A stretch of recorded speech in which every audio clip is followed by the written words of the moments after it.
Hello friends, તો મિત્રો આજે આપણે આ વિડીયોમાં standard third Gujarati medium subject English primer એમાં lesson number 15 parts of a tree એટલે વૃક્ષના ભાગો એના વિશે આપણે વાત કરીશું. તો ચાલો,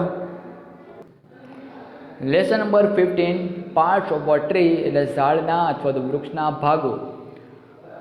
આપણે બધાને ખબર છે કે સૌથી પહેલે બીજ જે આપણે જમીનમાં અથવા માટીમાં નાખીએ છીએ, પછી એને રોજ નિયમિત પાણી પાઈએ એટલે ધીમે ધીમે એ ખીલે અને એમાંથી છોડ ઉત્પન્ન થાય અને છોડ ધીમે ધીમે શું બની જાય?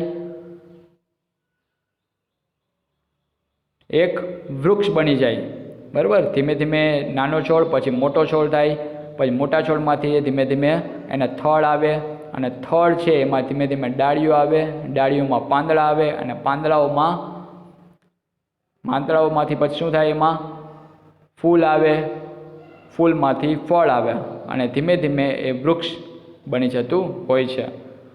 તો આ માટે કઈ કઈ વસ્તુઓ છે આપણે સમજવાની છે. તો સૌથી પહેલાં આપણે વાત કરી તો LEAF લીફ એટલે થાય પાંદડું, જે કેવા રંગનું હોય? લીલા રંગનું. જે શું કરે? સૂર્યપ્રકાશની હાજરીમાં પોતે ખોરાક બનાવવાનું કામ કરે. ROOT રૂટ એટલે થાય મૂળ, જે આપણે જોવા ન મળે,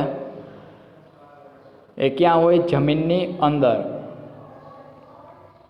જેના દ્વારા કોઈ પણ વનસ્પતિ છે એ પાણી જમીનની અંદર રહેલું છે એ લેતું હોય. ત્યાર પછી બ્રાન્ચ, BRANCH, બ્રાન્ચ એટલે થાય ડાળી. બરાબર? જે ભાગને આપણે જોઈ શકીએ છીએ, જે શેની સાથે કનેક્ટેડ હોય? થડ સાથે. બરાબર? FRUIT ફ્રૂટ એટલે ફળ. BUD બડ એટલે કળી. TRUNK ટ્રંક એટલે થડ અને FLOWER ફ્લાવર એટલે ફૂલ.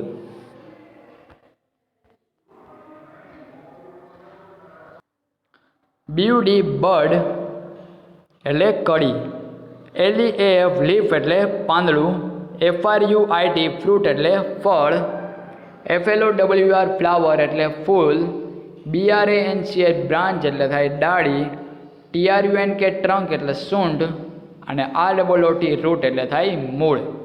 ખ્યાલ આવી ગયો? તમને એ પિક્ચરમાં અને એરો દ્વારા સમજાવેલું જ છે, તરત જ ખ્યાલ આવી જશે.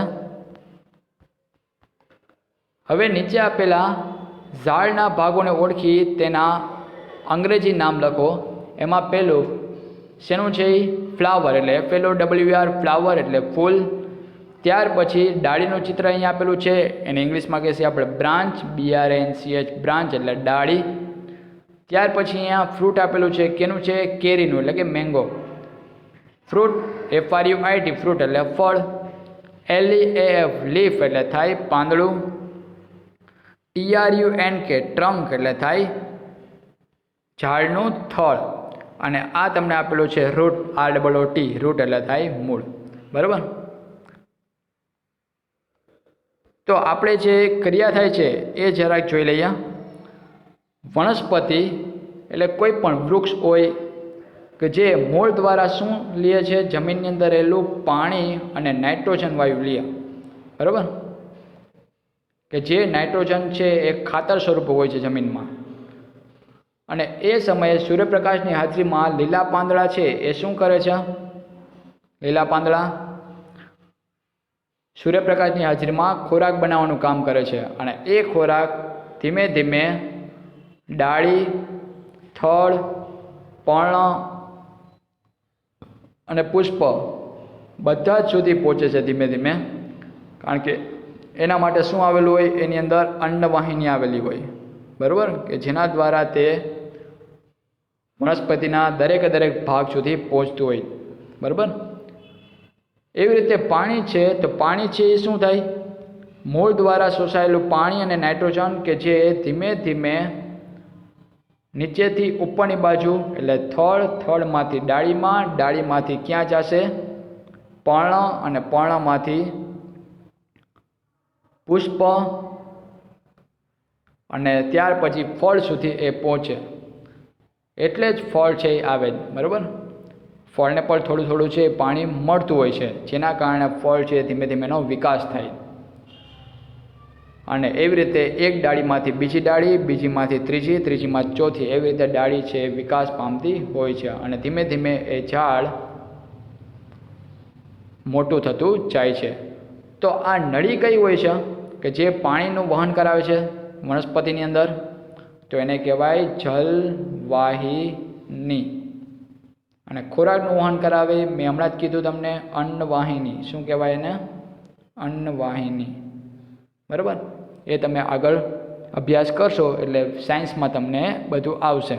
ખ્યાલ આવી ગયો?